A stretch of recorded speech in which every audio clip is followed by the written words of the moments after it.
आइए हम शहर में त्योहारों की श्रृंखला के बारे में राष्ट्रीय पत्रकार मोर्चा भारत के महानियंत्रण केसी यादव जी से आज हम त्योहारों की जानकारी जानना चाहेंगे। इसके बारे में आप क्या कहना चाहेंगे? आपने सवाल किया कि आइए अब हम ये 15 दिनों में पखवाड़े में जो त्योहारों की श्रृंखला आने वाली है उसके बारे में चर्चा करें। आज 6 दिवसीय दीपोत्सव का समापन होने जा रहा है भाई दूज के रूप में। आज प्रत्येक भाई अपनी बहन के घर जाते हैं, वहाँ भोजन करते हैं और अपनी श्रद्धा से जो भी उपहार देना चाहते हैं वो देते हैं और उसके एवज में बहन अपने भाई के लिए सर्व मंगल और सर्व सुख का मंगल टीका लगाती है, मंगल कामना करती है और आशीर्वाद देती है। और इस प्रकार आज 6 दिवसीय दीपोत्सव का समापन होने जा रहा है। कल गोवर्धन पूजा के साथ मंदिरों में अन्नकूट हुआ, किंतु दुख भरी बात यह रही कि भगवान के अन्नकूट से जो प्रसाद होता है उसके लिए बेचारे जो दर्शक थे, जो दर्शनार्थी थे, वे महरूम रहे। मात आप रसीद कटाओ तो आपको प्रसाद मिलेगा, अन्यथा नहीं। यह प्रथा भी उचित नहीं है और हमारे सनातन धर्म के विपरीत है। आइए अब छठ पूजा का एक महत्वपूर्ण समारोह होता है, त्यौहार होता है। 5 नवंबर को छठ पूजा का आगाज होगा। 6 तारीख को नहाय धाय का कार्यक्रम होगा और 2 दिन 7 और 8 को महिलाएं निर्जला उपवास रखेगी।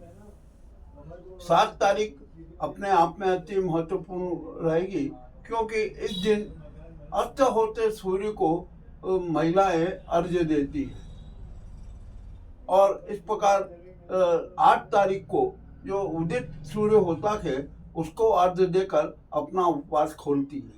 यह सीधा सच्चा अर्थ है कि हम सूर्य को चाहे वो अस्ताचल में हो या पूर्वाचल में नमन करते हैं, छठ माता की पूजा करते हैं और अपने जीवन को सुखी और संपन्न मानते हैं। इसके बाद में अब आएगी देव प्रबोधिनी एकादशी, जिसको देव दिवाली के रूप में भी माना जाता है। और इस दिन ऐसा लगता है कि आज से जो षष्ठी का प्रभाव है अब वो बदलने जा रहा है। और इसी का एक समारोह होता है हरिहर मिलन समारोह, जो पूरे देश भर में मनाया जाता है। हरिहर मिलन समारोह की अपनी एक विशेषता है कि इस दिन शिव कृष्ण को, हरि को षष्ठी का प्रभार देने जाते हैं। और इस दिन एक विचित्र घटना होती है कि यूं कभी भी शिव को तुलसी की माला नहीं चढ़ाई जाती है, किंतु हरिहर मिलन समारोह में भगवान कृष्ण की ओर से शिव के स्वागत में तुलसी की माला चढ़ाई जाती है और शिव की ओर से भगवान कृष्ण को, हरि को बिलपत्र की माला प्रेषित की जाती है, चढ़ाई जाती है। ये अपने आप में एक अनूठा प्रयास होता है। ये सिर्फ उज्जैन में होता है कि और भी कहीं? नहीं, हरिहर मिलन समारोह सब जगह होता है, सब अपने अपने तरीके से मनाते हैं। नहीं, तुलसी की माला जो नहीं, ये उज्जैन में होता है। उज्जैन में और अन्य जगह होता है? उज्जैन में होता है, अन्य जगह भी निश्चित होता ही होगा, क्योंकि हरि की तरफ से शिव के स्वागत के उपहार में तुलसी की माला तो देना जरूरी होता है और वो देते ही हैं। ऐसी कोई नई बात नहीं है, ये तो एक परंपरा चली आ रही, उस परंपरा का निर्वहन होता है। और छोटी दिवाली के दिन, देव दिवाली के दिन हमारे उज्जैन में एक बड़ा विशेष कालिदास समारोह होता है। कालिदास समारोह पर इस बार अंतर्राष्ट्रीय स्तर का होने जा रहा है और उस पर लगभग 1 करोड़ रुपए से अधिक का खर्च होगा। उसके लिए एक दिन पूर्व कलश यात्रा निकलेगी, उसमें करीबन 11 झांकियों की रहेगी, ऐसी घोषणा की गई है। अब यह कलश समारोह भी अपने आप में कुछ ही लोगों में सिमट कर रह जाता है, जनता की उसमें भागीदारी नहीं होती। इस बार डॉक्टर मुख्यमंत्री मोदी जी ने बड़ी घोषणा की है कि काफी धूमधाम से कलश समारोह मनाया जाएगा ना कि अंतर्राष्ट्रीय स्तर का हो गया। अंतर्राष्ट्रीय स्तर का मनाएंगे। हम यहाँ पर एक सवाल पूछना चाहते हैं कि आपने कालिदास समारोह में कितने देशों के लोगों को आमंत्रित किया? कितने देश के लोग यहाँ देखने आएंगे? कोई नहीं आएगा। कुछ जो लोग हैं आपके जो वो हैं, कुछ देशों के जो चम्मच टाइप लोग हैं, उनको आमंत्रित करेंगे और अंतर्राष्ट्रीय स्वरूप देने की पहल होगी। अब यहाँ पर जब कालिदास समारोह पर 1 करोड़ रुपए से अधिक का खर्च होता है, तो यहाँ पर एक सवाल उठता है कि कालिदास समारोह में जन भागीदारी कितनी होगी? उज्जैन की लाखों की संख्या में जनता है, वो कालिदास समारोह को किस रूप में देखेगी? एक तो सबसे बड़ी सवाल ये है कि कालिदास समारोह स्थल बहुत दूर होता है, जिसके कारण आम आदमी वहाँ पर नहीं जा सकता। बीच में अभी एक प्रयोग करा था कि कालिदास समारोह में आइए, बसेस की व्यवस्था होगी, किंतु फिर भी जनता नहीं गई। इसका मतलब ये हुआ कि कालिदास समारोह का स्थल ऐसे सार्वजनिक स्थल पर किया जाए जहाँ की जनता अपने आप खुद जा सके। इसके लिए जैसे सामाजिक न्याय परिसर है, ऐसा स्थल है, वहाँ पर जो कालिदास समारोह के सांस्कृतिक कार्यक्रम होते हैं वो वहाँ पर आयोजित किए जाएं। और इसमें जनता की भागीदारी नहीं होती है।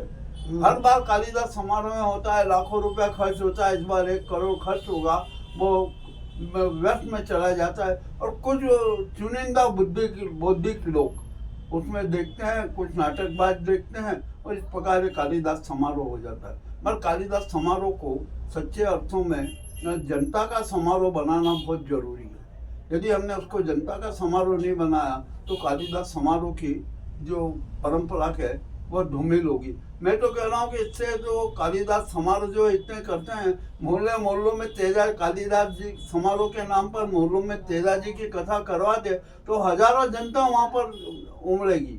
मोहल्ले के कम से कम हजारों लोग तो देखने आ जाएंगे कि कालिदास समारोह के अंतर्गत तेजा जी की कथा हो रही है। कालिदास समारोह में मोटर से 2 व्हीलर 4 व्हीलर पर टैक्स माफ किया जाता है 50%, उससे भी काफी जनता बाहर की रहती है। उसके बारे में कुछ भी नहीं होता है। पहले बहुत अच्छी व्यवस्था थी, माधव कॉलेज में होता था और उसमें बड़ी बड़ी हस्तियां। पिछले वर्ष भी छूट दी गई थी, फिर 50%। छूट आती नहीं है, उससे काफी गाड़ियां जनता आती नहीं है भैया, जनता नहीं आती है ना।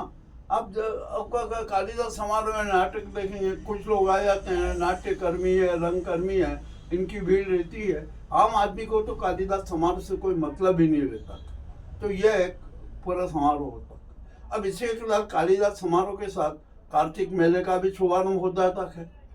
अभी कार्तिक मेले की की व्यवस्था ही की जा रही है, जबकि मेला लगा नहीं है। और जो हरिहर मिलन समारोह के 14 पूर्णिमा को, कार्तिक पूर्णिमा को जो ग्रामीण जनता आती है वो आधा अधूरा मेला देखकर चली जाती है। इसी प्रकार एक कालिदास समारोह के अंतर्गत एक हस्तशिल्प मेला भी लगाया जाएगा, वह भी शुरू होगा। वहाँ पर 650 से अधिक दुकानें होगी। वह निश्चित ही व्यापार मेला होता है और वहाँ पर जनता की भीड़ होती है। यह हमारे यहाँ पर अभी जो त्योहारों की श्रृंखला चलेगी कार्तिक पूर्णिमा तक, ये श्रृंखला चलती रहेगी। और आपको एक बात याद दिला दूँ कि देव प्रबोधनी 11 दीपावली 11 के बाद सामूहिक विवाह समारोह भी शुरू हो जाते हैं, सामाजिक अन्नकूट भी चालू हो जाते हैं। और कल मैंने एक बड़ी अजीब बात देखी कि जैसे ही ये अमावस्या गई, ये कम आई, और यहाँ पर बोहरा समाज में भी सामूहिक विवाह भी होते हैं और एकल विवाह भी होते हैं। कल मैंने एक बारात देखी कि बोहरा समाज की एक बारात निकली। चलो अच्छा है कि कम से कम एक शहर में एक गतिविधि तो नजर आई। ये हमारे त्योहारों की श्रृंखला है। इसके बाद में हम अगली बार चर्चा करेंगे कि क्या होना है, कौन से त्योहार आना है। अभी तो जो संक्षिप्त विवरण है ये मैंने आपके सामने प्रस्तुत किया। ग्राउंड रिपोर्ट मुकेश लश्करी, थीम न्यूज चैनल, उज्जैन।